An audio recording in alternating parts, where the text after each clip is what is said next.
Good morning, everyone. Welcome to day 4. And it's been so exciting to be able to talk with you all. And today's topic is friends don't let their friends be ineffective communicators. Because we all know you're great at communicating. You're clear and you're concise and you're crisp, and people understand exactly what you're saying. However, we have friends out there that are not very effective at communicating. For example, I've seen this before in a store. Someone is explaining something to someone, and that person says, I don't understand. So that person starts talking in a louder voice and slower because obviously that person is not smart enough to figure out what is being said. It has nothing to do with that. You see, people communicate, take in information, express information differently. And I've learned this over the years because I thought everybody communicated like me, because it's easy if everyone communicates like me, right? And so I will tell you, I've been blessed with 3 children, Tinsley, CJ, and Darren, and that's the order of their birth. And I thought, literally, when my daughter was born, she was very, very easy as a child. She listened, she obeyed, she was a really good kid, and I really thought that I might have been the best father in the world, and I had figured it out. And then I was going to go on stages all across the world talking about how easy it is to be a dad. And then God blessed me with a son, CJ. And the things that I tried with my daughter was complete failing with my son, completely failing. And I realized I'm just like everyone else. Why is this important? Because I found out very quickly. My daughter is very visual. My son CJ is very kinesthetic, and my son Darren is very auditory. And I had to interact with them completely differently. So let me share with you the way people take in and express information. There are people that are visual. We have all 3. We tend to have a preference over one over the other. People that are visual, like charts and maps and graphs and PowerPoint and old school whiteboards and handouts and brochures if you have a meeting with them, and all sorts of this wonderful materials that you have to share with them in sales, in leadership, in whatever. They love that. Visual, right? They look at maps for directions. I look at maps and I go, isn't that a pretty color? Look at all these wonderful colors. I don't even look at maps. There used to be something called MapQuest. And people that would look at MapQuest would look at the maps for the directions. And I wouldn't do that. I'll tell you what I would do in a minute, right? People that are visual account for 55% of the population. They don't like talking on the phone. Why? Because they can't see what someone is looking like on the other end. Just like I'm talking to a computer right now, and I can't see how you're taking this information. People that are visual, 55% of the population.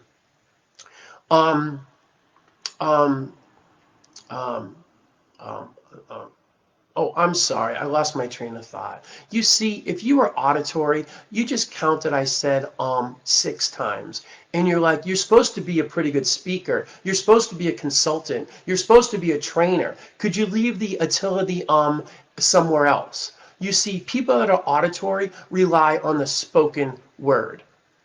The spoken word.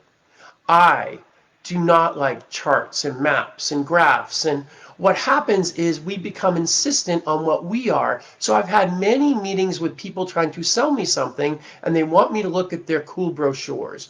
And I'll say, you know what, I'd rather look at those later. They want me to look at their prospectus. I said, you know what, I'll look at those later. And they'll say, well, let's turn to page 15. And I'm like, no, you're not quite understanding me. I would rather talk with you. You see, I take in information in an auditory way. Now, there's the curse of the auditory person. The last song I hear on my iPod, iPad, phone, Spotify, Apple Music, cassette player, CD player, or some of you maybe still listen to 8-track. I don't know. Rhinestone Cowboy? I don't know. You tell me, right?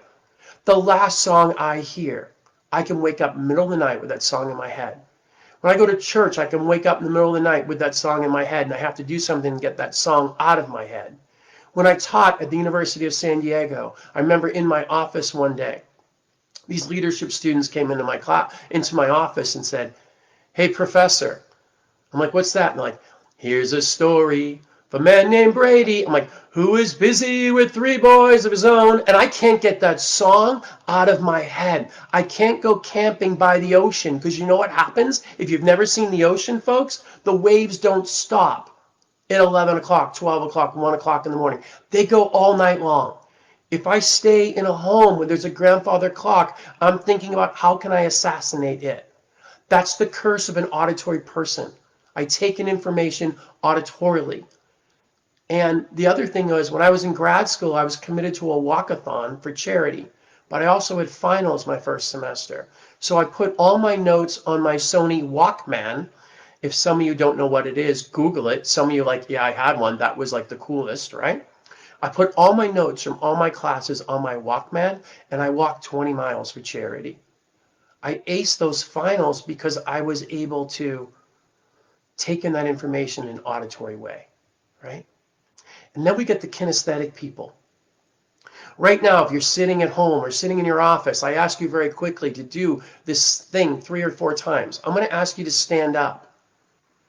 I'm going to ask you to sit down. I'm going to ask you to stand up. I'm going to ask you to sit down. I'm going to ask you to stand up. I'm going to ask you to sit down. And I want you to answer the following question. Did you feel the chair? Did you feel the chair? Because if you didn't feel the chair, there's a good chance you don't have a very high kinesthetic portion of taking in information. If you felt the chair, you're like, oh, it's so comfortable, it's not comfortable, whatever, you're probably fairly kinesthetic, right? And so they like to touch something, they like to feel something, they like to sense. They use their senses besides hearing and seeing to take in information. Do you ever go to the networking event and the person shakes your hand and won't let go? They're probably very kinesthetic. I don't like it because they may try to hit me with their other hand or take my wallet. I don't know. I don't really like it. Kinesthetic people, they'll come up and hug you, right? My oldest boy is kinesthetic. I didn't come from a kinesthetic family. You know, we wrote "Love Always" on a Christmas card that we could deny we actually wrote it. Some of you hug when you go into the restroom. I didn't have that family. So I've got this little boy, and this little boy wants to hug up next to me, and I'm like pushing him away, going, hey, get away from me, you little gnat. But that's not a good way to develop a relationship with a child. So I would have him under my arm. We would watch a show together or play together. He always wanted to wrestle or hug. And now he's almost, I think he's 6'6". I'd rather have him hug me than wrestle with me because he could kill me, right? Kinesthetic people, they learn by doing. If we were to buy your child a toy, in your visual, you'd look at the pictures to put together the item, right? If you're visual. IKEA is a great place for a visual person. There's no written instructions. I look at the pictures going, aren't those nice? I have to bring someone that's visual in to help me because I can't do it. An auditory person would have someone read the instructions, like you're in surgery. And that's how auditory people put something together. And kinesthetic people wouldn't use the directions, the instructions. They put it together themselves, and they're like, that's an extra piece. We don't really need that. How does it relate to my children? My daughter's very visual. Very visual. So if I buy her a little gift, a little token of appreciation, it's a visual representation. She's very visual. She's very creative. She makes things, creates things. My kinesthetic son I shared with you is very kinesthetic. The challenge with kinesthetic learners is sometimes it may take them longer to get something, like when he played sports in high school and now in college. But in high school, they would talk about the play. Or they would give a piece of paper for the play in basketball. And I said to the coach, maybe you can do a walkthrough, because when I played sports, we had a walkthrough. That's perfect for kinesthetic learners. But sometimes our educational system is not as helpful, at least years ago. I don't know about it now, folks. You're probably great teachers and you know all about this. But when I was in school, they didn't really understand kinesthetic learning. And actually, the kinesthetic learners sometimes got left behind. And then that's my son, CJ. And my son, the auditory boy, Darren, he tried out for a play. And he laughs at this. The week before tryouts, he was god awful. He was absolutely horrible. And I looked at him and I said, son, this is like sports. You have to pay your dues. So if you're number 3 rock or number 4 tree, we will love you just the same. And so anyway, what happened was something changed. Oh, he was supposed to be British in The Lion, the Witch, and the Wardrobe. And he was auditioning for his brother and his dad and his cousin. And the only word he could say was nightmare. Like, it was Southern California, and then he went nightmare. And I was like, oh boy. Well, 4 tree, we'll love you just the same. Something happened in the last week. And he got the lead in The Lion, the Witch, and the Wardrobe. So proud of him. He not only knew his lines, he knew lines of every other person in the play. That at one point, a little girl got nervous when she saw her mom on stage looking like a proud mom, like. And so the daughter was so afraid of seeing her mom, because she was always backstage, and there she is in front, that she froze for a moment. And my son filled in her line with his line. It was about the rules of the home, and he said there's so many rules you can't even remember them all. And he went on with it. Amazing. That auditory kid did radio commercials for me at 2 when he couldn't read, but he could remember what he wanted to say. Auditory. Visual, auditory, kinesthetic. Visual is 55% of the population. Auditory is 20% of the population, which, quite frankly, I perceive as the best. I might be a little biased. And kinesthetic is 25% of the population. I can tell you, because of being in relationships and having a kinesthetic son and connecting with people in work and in home, my kinesthetic has gone up. Remember, we have all 3. We may have a preference over one of the other. Now, how do you express information? Visual people, when they express information, they use their hands a lot when they talk. And someone said, I'm Italian. You may or may not be Italian, and you might be kinesthetic. They'll say things like, do you see what I'm saying? I'm like, no, I can't see what you're saying. I'm on the phone. I have a clear vision about this. Can you picture this in your mind? And if you ask a visual person a question, they tend to look up in the air. Why? Because they're looking for the answer. They're picturing it in their mind, right? Visual people. If I'm using my hands a lot when I speak, if I'm looking up in the air when I'm thinking, if I'm saying things like, does this look good to you? Do you have a clear vision about this? It's picture clear to me. Or picture this in your mind. Give me back information in a visual way. Now, if you notice when I talk, my hand is in front of me. You see, I'm auditory. My hand, if it goes anywhere, is in front of me. It's not up here. It's not down here. Visual people will use their hands in front of them. If you ask me a question, I'll look off to the side, close to my ears when I'm thinking. And I'll say things like, do you hear what I'm saying? Does that resonate well with you? Oh, this reminds me of a song, right? If I use those words, hear what I'm saying, resonate with you, sounds good to me. Give me information back in an auditory way. And if I'm kinesthetic people don't use their hands a lot when they speak. They keep them close to their body. If you ask a kinesthetic person a question, they tend to look down to their gut or their heart. They look down when they're thinking. And they'll say things like, can you wrap your arms around this concept? That feels right to me. Right? Or, they may even hit themselves in the head. Right? I have a client, and he used to say, can you wrap your arms around this concept? I'm like, I can form what you're saying. I don't know what he's wrapping. I don't have idea what I'm forming, but I'm using those connector words so we can connect. I'm sure you all know this in business, and it's in life, it's in relationships, it's with your children, it's with whatever. But I'm going to use business here. People like to do business with people they know, like, and trust. And we spent a few days on that talking about that. We talked about okay, not okay yesterday. We talked about listening skills. You build trust through listening. We talked about asking for help. When you're asking for help, They're going to want to be around you more and trust you because you're looking for their advice, right? Now I want to introduce this. People like to do business with people who are like them. I had a great Aunt Ruth. She was 76 years old. I was a young boy. She never had children. She didn't know what to buy someone for holidays and such. I never got a chance to utilize the gifts that my great Aunt Ruth bought for me, except for one. She bought me the Thinker statue by Rodin. Maybe you know it. I think I tried to blow up that statue with firecrackers. If you're going to give me a gift, I'm trying to blow it up with firecrackers, there's a good chance we're not communicating effectively.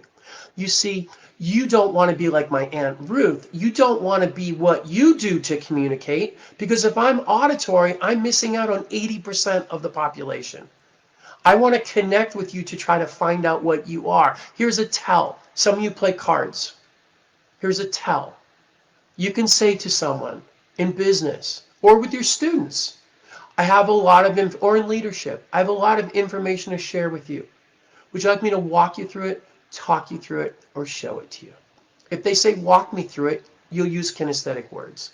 If they say talk me through it, you're going to use auditory words. If they say show it to me, you can actually go online and go to your website or give them a handout or whatever that might be. Walk, talk, or show is a great way to figure out if someone is visual, auditory, kinesthetic. Now, if you're in a group, you're giving a presentation, you want to use all three. You'll say, does that look right to you? Can you picture this in your mind? And then you'll say, you know, this sounds really good to me, what you just said. Right? Do you hear what I'm saying? And then, does this feel right to you? Can you grasp this concept? You'll use all three and you'll be a rock star communicator. But once again, none of you have these challenges. But remember, as we started with day one, friends don't let their friends have any challenges whatsoever. So this is friends don't let friends have communication challenges. I would like to conclude by saying this is my first day using the computer. So thank you for the shout outs that gave me suggestions on how to figure out how to use Facebook Live with the computer. Remember, people love to help people. People are afraid to ask for help. Here's my last help. I'm trying to figure out how to put this thing on YouTube. If any of you YouTube sensations out there have any suggestions, I would certainly welcome them. I hope you all have a great weekend. I am off on Friday and Saturday just because you don't want to listen to me at 9 a.m. Eastern time on Saturday or Sunday. You have lives, right? You have great things to do, or noon on the East Coast. But I will be back on Monday at 9 a.m. Pacific Standard Time, 12 Eastern Standard Time. I know we have people from Europe that are listening. I apologize. I'm not good at doing that math. And also in Asia. And I apologize. I can't do that math as well. Figure it out. If you like it, please share this. If you're a teacher, share it with your students. I think they would benefit greatly. Imagine if parents could figure out if their child was visual, auditory, kinesthetic, what difference that might make. I'll tell you, when I figured that out, I became a better parent.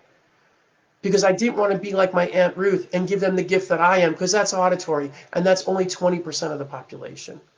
I want to figure out what everyone is so I can connect with them where they're at. Right? If you like it, share it. Please share it all over Facebook. I think it would be a great way to do it. Next week, I'm going to introduce a 5-day challenge. It's a free challenge, which will be very exciting on ways to continue to grow your business. And I wish you good selling, good networking, good living. Have yourselves a great weekend.